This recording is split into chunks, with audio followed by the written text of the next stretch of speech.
जय हिंद दोस्तों, मैं मानिक नायक आप सबको अपने यूट्यूब चैनल पे वेलकम करता हूं। आज हम लोग एसएससी एमटीएस 2023 का सेट नंबर 38 को यहां पे डिस्कस करेंगे। टोटल जो एग्जाम हुआ था आपका 57 शिफ्ट में एग्जाम हुआ है और हम इसके 38 नंबर सेट को डिस्कस करने वाले हैं। चलिए स्टार्ट करते हैं अपने पहले क्वेश्चन से।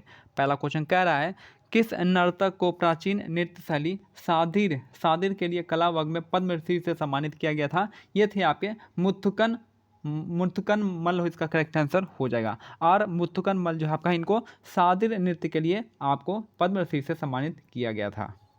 नेक्स्ट क्वेश्चन देखते हैं यहाँ पे, निम्नलिखित में से किस राज्य के मुख्यमंत्री ने किसानों के लिए ऋण सुविधा आसान बनाने के लिए सामान्य क्रेडिट पोर्टल यानी simplified application for agriculture loans की शुरुआत की थी? तो आपका उड़ीसा गवर्नमेंट ने यह आपका योजना स्टार्ट किया था। ठीक है, तो सफल योजना किसने स्टार्ट किया है? तो उड़ीसा सरकार ने सफल योजना को स्टार्ट किया है।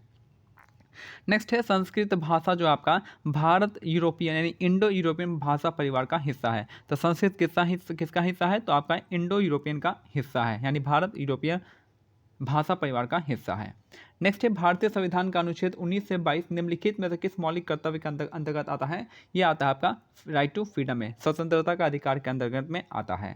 तो आर्टिकल 19 से 22 हमारा क्या फंडामेंटल राइट है, जो कि आपका राइट टू फ्रीडम के अंडर में आता है। याद रखना है इसमें कि राइट ऑफ फ्रीडम जो आर्टिकल 19 है, इसमें 6 तरह का राइट दिया गया है। कौन कौन सा राइट दिया गया है? पहले तो आपको है फ्रीडम ऑफ एक्सप्रेशन, बोलने की आज़ादी है। उसके बाद आपको सभा बनाने की आज़ादी है, सभा मतलब असेंबली। उसके बाद यूनियन बनाने की, यूनियन मतलब संघ बनाने की आज़ादी है। उसके बाद ग्रुप में आपको कहीं घूमने की आज़ादी है। उसके बाद है कहीं बसने की आज़ादी है। उसके बाद जो आपका यहाँ पे एक व्यापार करने की आज़ादी। ये 6 तरह का आज़ादी आपको देता है कौन? आर्टिकल 19।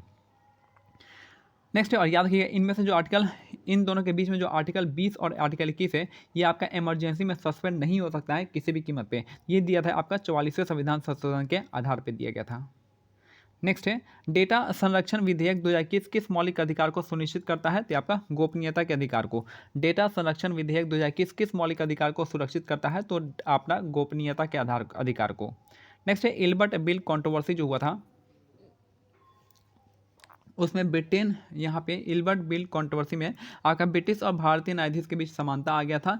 और यहाँ पे जो आपका इसमें प्रावधान किया गया था, यानी ब्रिटिश और भारतीय न्यायाधीश के बीच में समानता का प्रावधान इल्बर्ट बिल में किया गया था, जिसकी वजह से एक कंट्रोवर्सी हो गया था जिसका नाम था इल्बर्ट बिल कंट्रोवर्सी। 1883 में हुआ था ये। ठीक है, इसमें जो आपके कौन थे गवर्नर जनरल? तो आपके रिपन थे। रिपन जो थे गवर्नर जनरल थे। रिपन को हम father of local self government भी कहते हैं। Father of local self government भी रिपन को कहा जाता है। तो इल्बर्ट बिल कंट्रोवर्सी कब हुआ था? 1883 में हुआ था। किसको? भारतीय न्यायाधीश और जो ब्रिटिश न्यायाधीश है, दोनों के बीच में समानता आ गया था। और इल्बर्ट बिल जो आपका रिपन के टाइम में स्टार्ट हुआ था। भारत अपनी अधिकांश पश्चिमी सीमा किस पड़ोसी देश के साथ साझा करता है? तो पाकिस्तान के साथ करता है। भारत का अधिकांश पश्चिमी सीमा जो है किस पड़ोसी देश के साथ साझा करता है? तो पाकिस्तान इसका करेक्ट आंसर हो जाएगा। सबसे बड़ी सीमा लगाती है किसके साथ? ये लगाता है आपका किसके साथ? तो बांग्लादेश के साथ। कितना? 4096 किलोमीटर हो जाएगा। और सबसे कम आपका अफगानिस्तान के साथ 106 किलोमीटर। नेक्स्ट है, कोबी ब्रायंट जो आपका बास्केटबॉल खेल के प्रसिद्ध खिलाड़ी है। कोबी ब्रायंट जो आपका किसके प्रसिद्ध खिलाड़ी है? तो आपके बास्केटबॉल के प्रसिद्ध खिलाड़ी हो जाएंगे।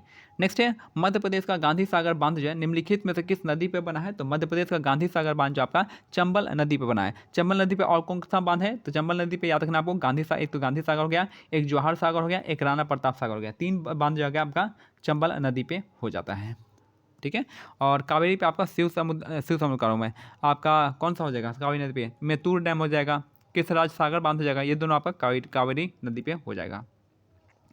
नेक्स्ट है, केलुचरण महापात्रा निम्नलिखित में से किस नृत्य शैली से संबंधित एक जानी मानी शख्सियत है? तो ये हो जाएंगे आपके ओडिसी डांस से हो जाएंगे। तो केलुचरण महापात्रा का जो संबंध है आपका ओडिसी डांस से संबंधित है। मैंने जितने भी बात बताया कि जहाँ भी महापात्रा लग जाए वो आप ओडिशा लगा सकते हैं। तो याद रखना है कि ओडिसी डांस से आपका केलुचरण महापात्रा। और कौन कौन से हो जाएंगे यहाँ से? तो मीनाती मिश्रा हो जाएंगे, सोनल मान सिंह हो जाएंगे और माधवी मुदगल हो जाएंगे। ये सब आपके आपके इसी से ओडिसी डांस से संबंधित है। अगर हम मणिपुरी का बात करते हैं तो यहाँ पे बिपिन सिंह और झावेरी बहनें हो जाएंगी। कथक के लिए आपको हो जाएंगे बिरजू महाराज हो जाएंगे, सितारा देवी हो जाएंगे, और यहाँ पे नलिनी और कमलिनी अस्थाना हो जाएंगी। और कौन से हो जाएंगे यहाँ से? और यहाँ से हमारे हो जाएंगे कथक के लिए बिरजू महाराज, लच्छू महाराज, ये सब हो जाएंगे। ठीक है, नेक्स्ट, निम्नलिखित में से कौन सा वनस्पति जगत लिवरवॉट और मॉस के विभाजित होते हैं? तो ये दोनों किस में आते हैं? लिवरवॉट हो गया, हॉर्नवॉट हो गया, मॉसेस हो गया, ये सब आता है ब्रायोफाइटिया। ये प्लांट किंगडम का जो है आपका एम्फीबियन है। इसको हम प्लांट किंगडम का क्या कहते हैं? एम्फीबियन कहते हैं ब्रायोफाइटा को। तो लिवरवॉट, हॉर्नवॉट इसमें से आते हैं। नेक्स्ट है यहाँ पे which among the following occur when two tectonic plate are moving past each other with different speed.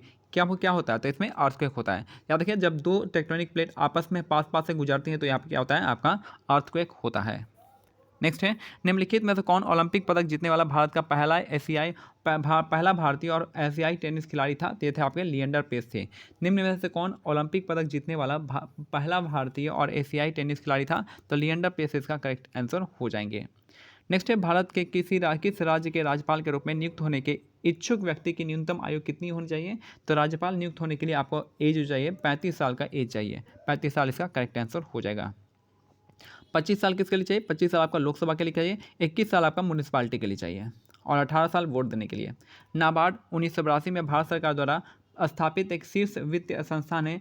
NABARD में आर का फुल फॉर्म क्या होता है, आर का होता है आपका रूलर होता है। नाबार्ड में आर का फुल फॉर्म क्या होता है, रूलर होता है। और नाबार्ड जो आपका शिव रमन समिति के सिफारिश पे इनको स्थापना किया था 1982 में। शिव रमन समिति इसका करेक्ट आंसर हो जाएगा। क्या होता है, ठीक है, यहाँ पे देखिए नेक्स्ट, एक आवेशित वस्तु द्वारा किसी दूसरी आवेशित अथवा अनावेशित वस्तु पर लगाया गया बल क्या होता है, तो आपका अस्थिर वैद्युत बल इसको कहलाता है। याद रखना है जब एक आवेशित वस्तु द्वारा किसी दूसरी आवेशित अथवा आवेशित वस्तु पर लगाया गया बल होता है वो आपका अस्थिर वैद्युत बल कहलाता है। नेक्स्ट है निम्नलिखित में से कौन सी वास्तुकला औरंगजेब की पत्नी दिलरास बानो बेगम का स्मारक है, तो ये हो जाएगा आपका बीबी का मकबरा, इसका करेक्ट आंसर हो जाएगा। तो निम्नलिखित में से कौन सी वास्तुकला जो आपका औरंगजेब की पत्नी दिलरास बानो बेगम के स्मारक है, तो बीबी का मकबरा इसका करेक्ट आंसर हो जाएगा। याद रखना है औरंगजेब जो आपका दिल्ली का जो लाल किला है उसमें मोती मस्जिद किसने बनवाया था, तो औरंगजेब ने ही बनवाया था। ताजमहल आपका किसने बनवाया है, तो ताजमहल आपके शाहजहां ने बनवाया था। ब्रिजभूषण काबरा का संबंध निम्नलिखित में से किस वाद्य यंत्र से है, तो आपका गिटार इसका करेक्ट आंसर हो जाएगा। तो याद रखना है ब्रिजभूषण काबरा गिटार से संबंधित है। बांसुरी के लिए कौन है, हरिप्रसाद चौरसिया हो जाएंगे। बांसुरी के लिए हरिप्रसाद चौरसिया। वायलिन का आपने को एग्जाम्पल बताएगा, शहनाई के लिए बिस्मिल्लाह खां हो जाएंगे। तो यहाँ पे ब्रिजभूषण काबरा है आपका गिटार के लिए है। नेक्स्ट है ब्रीफ हिस्ट्री ऑफ टाइम जो है किसकी पुस्तक में किसने लिखी है, तो ये आपका स्टीफन हॉकिंस लिखा है। तो ब्रीफ हिस्ट्री ऑफ टाइम किसने लिखा है, स्टीफन हॉकिंस, इसका करेक्ट आंसर हो जाएगा। अल्बर्ट आइंस्टीन को जो नोबेल पुरस्कार दिया गया था ये फोटो इलेक्ट्रिक इफेक्ट की वजह से दिया गया था। तो फोटो इलेक्ट्रिक इफेक्ट का खोज किए थे, इसकी वजह से अल्बर्ट आइंस्टीन को नोबेल पुरस्कार दिया गया था। नेक्स्ट है भारत का कौन सा शहर चार उद्योग से जुड़ा है, तो ये हो जाएगा दार्जिलिंग पश्चिम बंगाल हो जाएगा। तो भारत का कौन सा शहर जो चार नहीं चाय उद्योग है, चाय उद्योग से जुड़ा आपका दार्जिलिंग पश्चिम बंगाल, इसका करेक्ट आंसर हो जाएगा। तो चाय उद्योग कहाँ पे, और जो दार्जिलिंग है आपका फेमस है किसके लिए, चाय के लिए है। और पहला जीआई टैग दार्जिलिंग की चाय को ही दिया गया था। अलीवर्दी खां के बाद जो आपका सिराजुद्दौला बंगाल का नवाब बने थे।